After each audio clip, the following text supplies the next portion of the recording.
Welcome everybody to the post-game lobby for a look back on our first week here in the EULCS Summer Split and a new setup. I'm liking it. What do you guys are far away, but I think we can make it work. I like it too. So yeah. All right. Well, the love is all around, and we're going to start by taking a look at some of the week highlight plays and matchups and a few hard carries. And we're going to start with the Unicorns of Love because they began their fight for the trophy here in summer with a win over Vitality, and it was pretty ugly for Vitality. We don't, or we shouldn't beat around the bush, rather, but it was exceptionally good by the Unicorns of Love, who looked like they were just immediately in the right mindset. They came back, of course, second place in spring. They went away, prepared even more. The Unicorns, the most prepared they've been for a split, and their boot camp seemed to pay off because right out of the gates, spectacular team fighting. Everything the Unicorns showed us that looked good in spring was still apparent, and I think this really looks like still the second best team. We haven't seen G2 yet. Really, yeah, we haven't really seen G2 yet. I also want to see Unicorns against like Fnatic at the moment. I think that could be very close. I'm still surprised Unicorns got Zach. Yes, and I too am surprised. Their jungler even played Zach before we buffed and reworked him. It's like, if there's one team I would never give Zach in Europe, it would be Unicorns of Love. And yet, Yamato Cannon and Vitality, they kind of fell into a trap and they gave over to Zach, and that was an odd one. Well, we also wanted to look at some players throughout the series in the first week that have impressed us. And Exile is someone that we have to call out because we also called him out.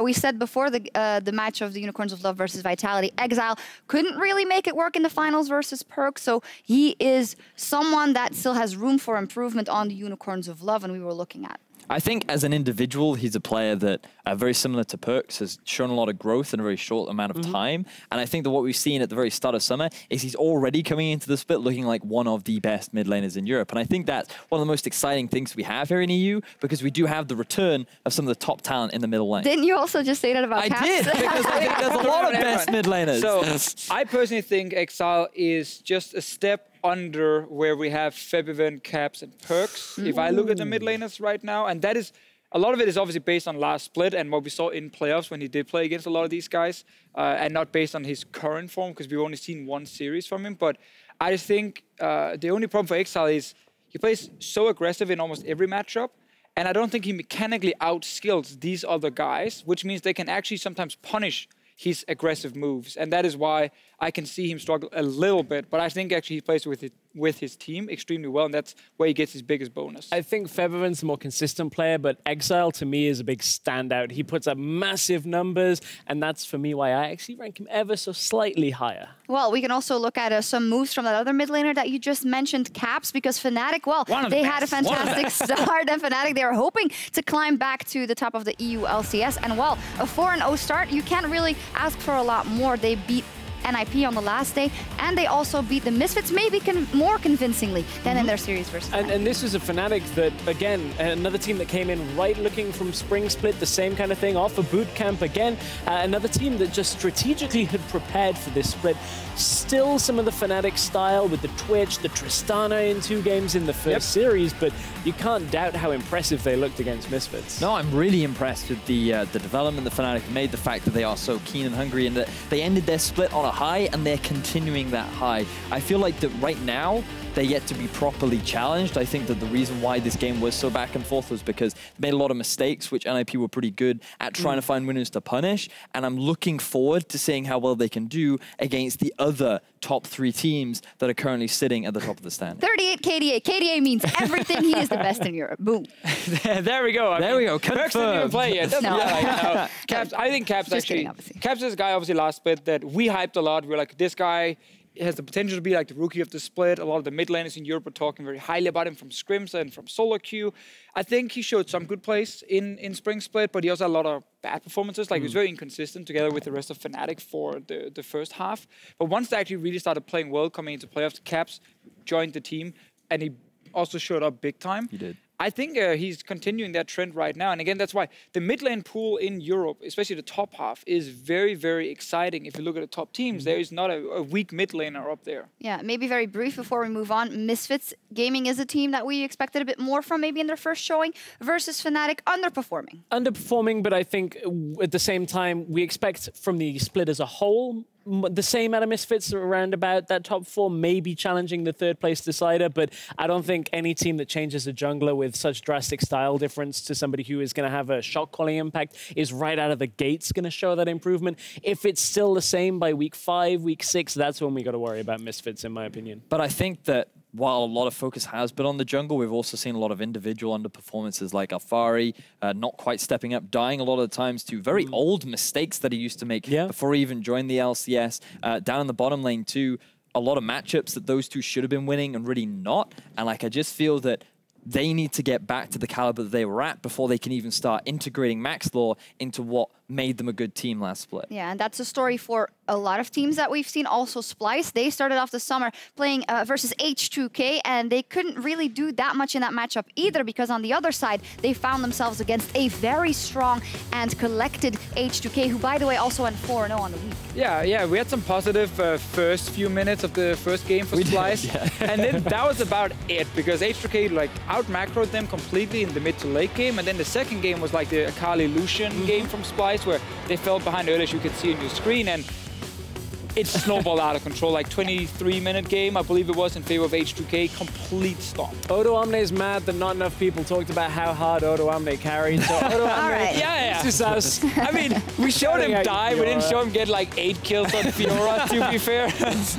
But that's enough about Odo Omne. Shay, I agree. He great performance starting off the summer split. That intimate moment, by the way. Bringing out the Thresh, looking superb in the bottom lane. This is what we wanted to see out of Shay. When we saw that name go into the H2K lineup, we wanted to see playmaking a little bit more. Hopefully it'll be a fun summer with Nuclear Shay bot lane for H2K. Yeah, and Janko's also, as always, pretty decent. Unless he dies early, like at a Wolf Camp, where he never should, he does pretty good. But also, like, one of the standout players that I wanted to highlight on Splice was actually their mid laner Sjokz, because when looking at his early game performance... One of the best in Europe.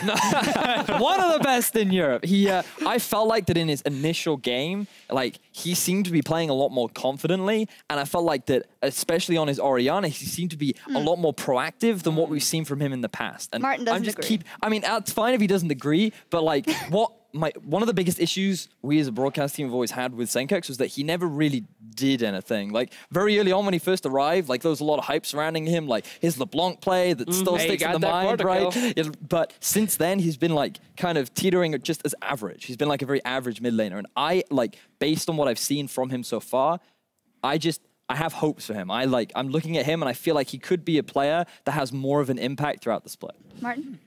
I think, judging from the first series we saw, like, his Orianna performance outside of laning phase was decent, but I think in laning phase he should have done way more in the matchup.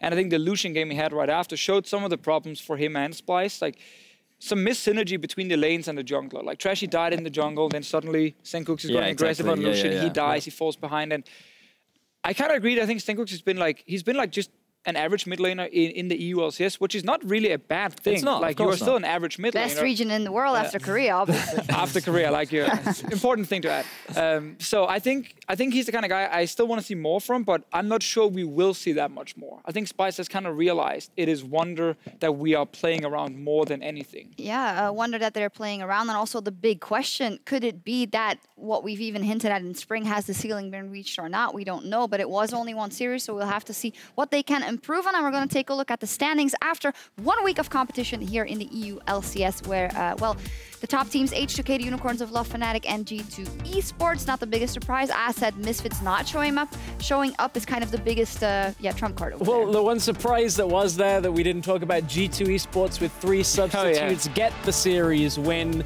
It was perhaps the most treacherous series for them the entire split. We're looking forward next week to seeing them come back at full strength. That we hope, hopefully Perks is back well, but still, good series overall from the substitute G2 lineup, taking down and Rocka. sad for Rocka, that's just the worst thing about it, isn't it? I mean, you can only blame yourself. Right. That's kind of the thing. When you lose, blame yourself. It's your fault, Sjokz. You know, when Rocka loses to 3 subs, we can only blame the host. Okay, well, we will see how the groups develop next week as the summer split continues, and we're going to be starting off with Misfits versus Ninjas in Pajamas and G2 versus Fnatic. Martin thinks that Fnatic, should I say, I don't know exactly what you said. You said, is it going to beat or can beat or?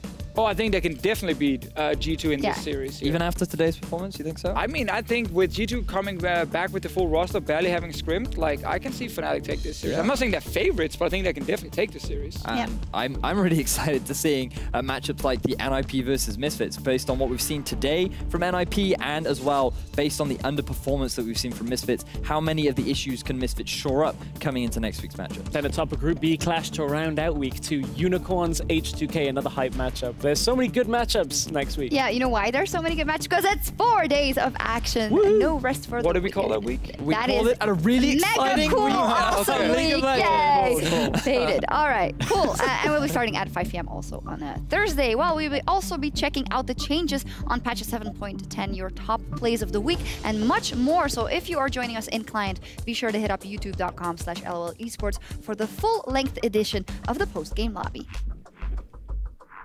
All right, but that means we have a lot more time to talk about the teams and talk about the groups in general. And maybe I want to start with the last series we saw on Saturday, NIP versus Fnatic, because out of all the kind of changed lineups, new teams, this and that, I feel like NIP has shown us the most promise. Do you guys agree? Stress?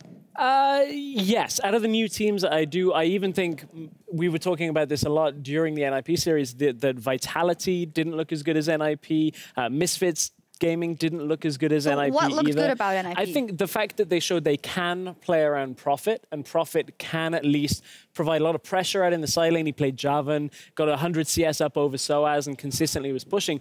Problem is the team weren't necessarily good at reacting at how that pressure was actually creating opportunity. So I think NIP still are struggling, but they do have avenues that they're prepared to play. Nagne was pretty good as well. See, like one of the best in Europe. We have So who's left out? Who sucked, Vedius? Just tell us that. The mid laner for Roccat Betsy. Wow! I baited you. I didn't know that you were actually going to go in. The easy one would have been Perks. He didn't even play. Like that was... Well, we can get onto that discussion a little bit later. We can definitely jump in on that a little bit later. However, focusing back on NIP, like, I think that NIP didn't play very well around Profit. I think that he, on an individual level, stood up, and I think that he had a good performance when he was playing champions like Javan, but we saw him dying 1v1 up against Soaz. We did see him overextending here or there too, and I feel like that as a team, they did not actually invest a huge amount of resources in order to make sure that he succeeded. So I think that on an individual level, there are a lot of strengths in the form of Nagne and Profit, but also the bottom lane, I feel, has surprised a few in the way in which they held their own and the way in which they played a lot of their team fights. I think there was a significant difference between Game 1 and Game 2, though, because when Profit got that kill in Game 2, he legitimately took over that game, whoever was in the side lane against him. So I think that's what I'm looking for out of NIP against weaker opponents that actually can get them wins. I think you're right that Game 1, Profit looked very shaky on his own, but when they started playing around him, there was that adaptation that made NIP look a little bit better. But I think just the fact that we can actually have a discussion about what was good and what was bad for NIP is why they showed us a bit more than some of the other teams that have been losing this week. It's not really about NIP necessarily being a stronger team than Roccat or Misfits Gaming or Splice. It's only one series.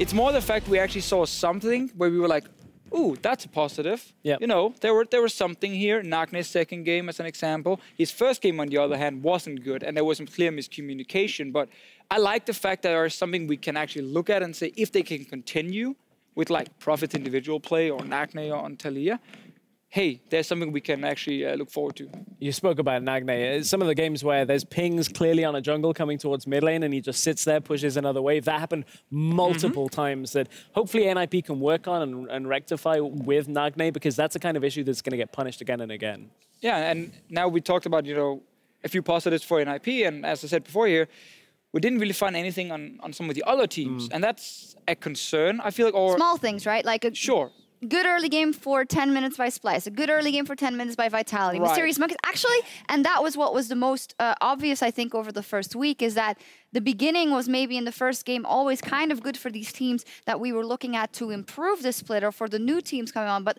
the difference with the top teams, it just seems very, very big once the mid game comes around. You have to show more than just 10 minutes. Like, you have again prepared the entire off season for this very first week, and there needs to be a clear strength for your team going into this week. Now, there might be the wrong strength, like, oh, we can only play late game, so we just lose in 20 minutes, and that would obviously suck. But at least then you have something you can then say, okay, we have the late game down, let's try and work on the early game.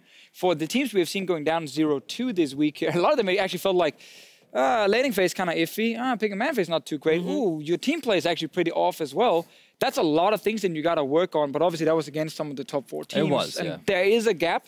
Next week, we're going to see more of the Misfits Gaming versus like a Rocket, and that might be much closer. And maybe we should also then be happy that our top teams, or the H2K, Unicorns of Love, G2, even with subs, and Fnatic, that they've come to the first week and they were so prepared that they were able to get, you know, to get all those wins on the board, because you don't really want in summer either your top teams to look like, you know, they can't get the job done and not be prepared. We're looking at contenders for Worlds after this split, you know, right?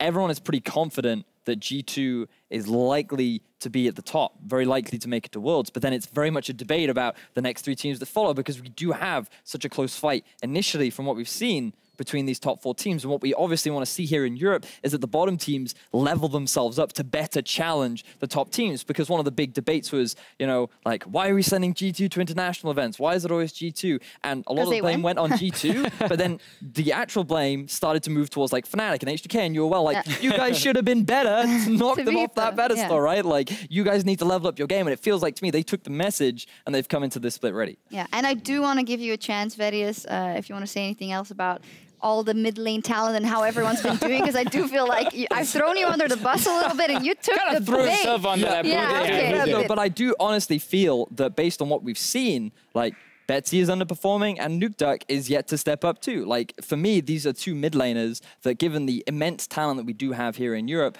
like, I expected a little bit more from, because towards the end of the regular season of spring, Betsy seemed to find his pool and he seemed to find champions that he was really able to succeed on. And from Nukeduck, like, he has been less than an average mid laner who really doesn't do anything in terms of impact his team. So I look at these 2 mid laners and I wanted to maybe see more from them coming into the new split. And so far, again, it's only been 1 game. Maybe I am being super harsh on these 2 guys. 3 games for Rocket. I do feel like that they do, like, I want to be seeing a lot more from these, especially when you have so much other mid lane talent that you can go up against. I'm a little surprised not to see Rocket trying to flex Galio towards mid lane. Maybe we'll see that in weeks gone by. I think that fits Feels Betsy's like a Betsy style a little pick, bit better, like the Swains that we've seen before, where he can stand around and not die and make a lot of noise. You and his guys AD are carry being kind of cleans up. really, no, but that's why he genuinely is like a successful team fighting mid laner when he's got a tanky mid lane. We say team fighting, but I actually think like a lot of the picks where he showed success was where he could be like a split pusher as well. And like Galio mid lane is not necessarily built to go into a side lane and split push. Like the Swain was really good for him, because you could go into a side lane, you could 1v1 basically anything, and you can just like push out your lane, and then you can of course join into a team fight. And that was the style Rocket found success with at the end of Spring Split.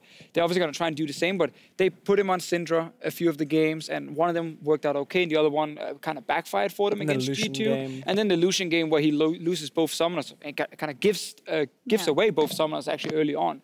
And everything just kind of falls apart for Rocket. But there's definitely a lot of mid laners to look at. And after week 1, like, I want to sit here again in week 2 and then look back at these guys and say, okay, what happened now in the second week where they played more games? Yeah, we will track that. And we also want to track 7.10, as that was our first week in EU, at least on the patch. We talked a lot about mid, where there weren't the craziest changes, but top lane has shown us a lot of diversity. In the bottom lane, we only saw Xayah and Rakan together only once, but we saw a lot of Doran Shield. What is kind of the biggest takeaway for you guys, maybe Vedi, of 7.10 in EU so far? Doran Shield is really good.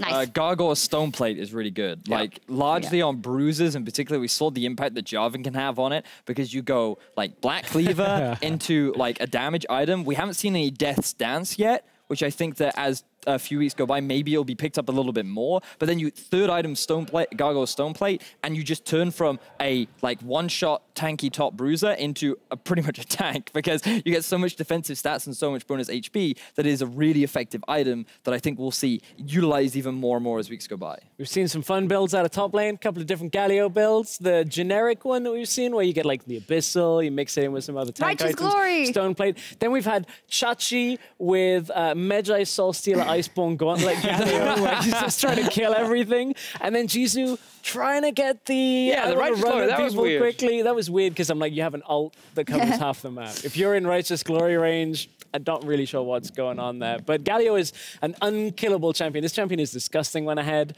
Not so great when behind, but you know when a Galio has like 4 items, that's going to be really difficult. Needs a team around him as well, which is, we've seen some performances that were good or some bad.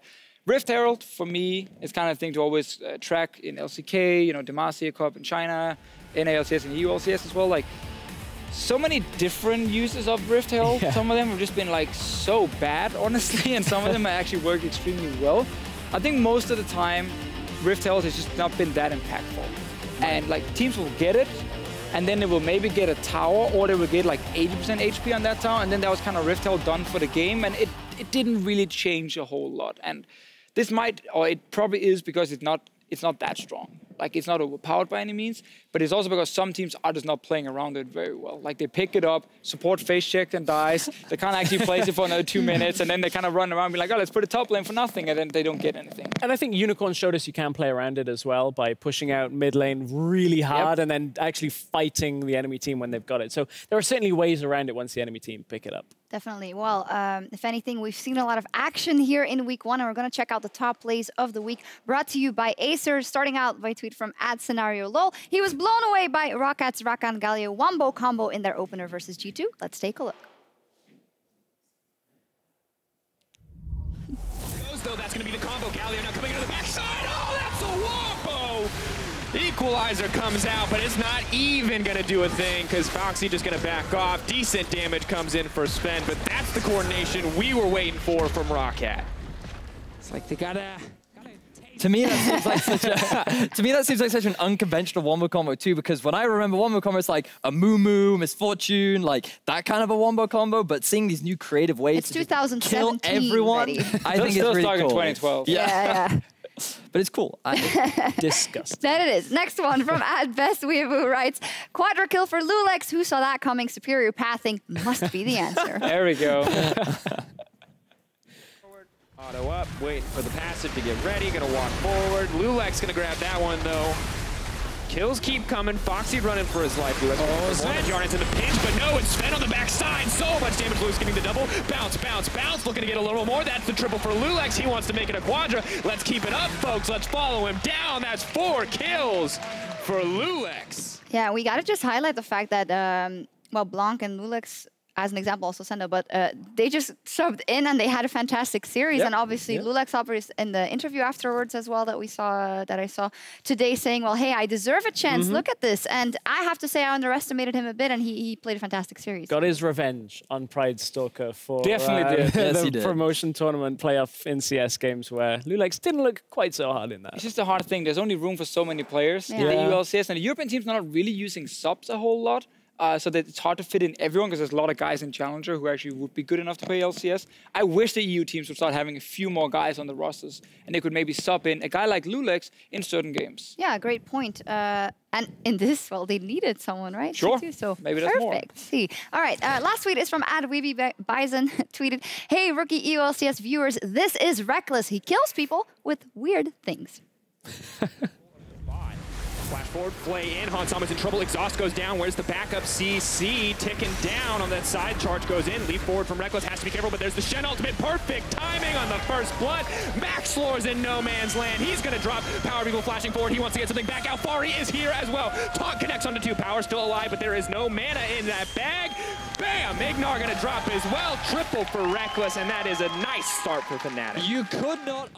You could not ask for anything more. Ask anything more from Reckless. Ask for anything more. From Reckless. I think we should just I feel like say anything for the rest of the segment. No, I think it's a beautiful accent. I was going to say Reckless obviously not with the team in Korea to train, but they didn't miss a beat either. All the rest practiced there. They came back together here in Europe. They had their first series Fnatic, and they look like a big contender for the split. Yeah, you wouldn't have known it that Reckless wasn't practicing with them. Everything looked very crisp. We even got to hear from Reckless. It's been a long time since we did, and it seems like Fnatic are in a good spot for this split with their performances as well. 4-0 on the week. Looking pretty strong.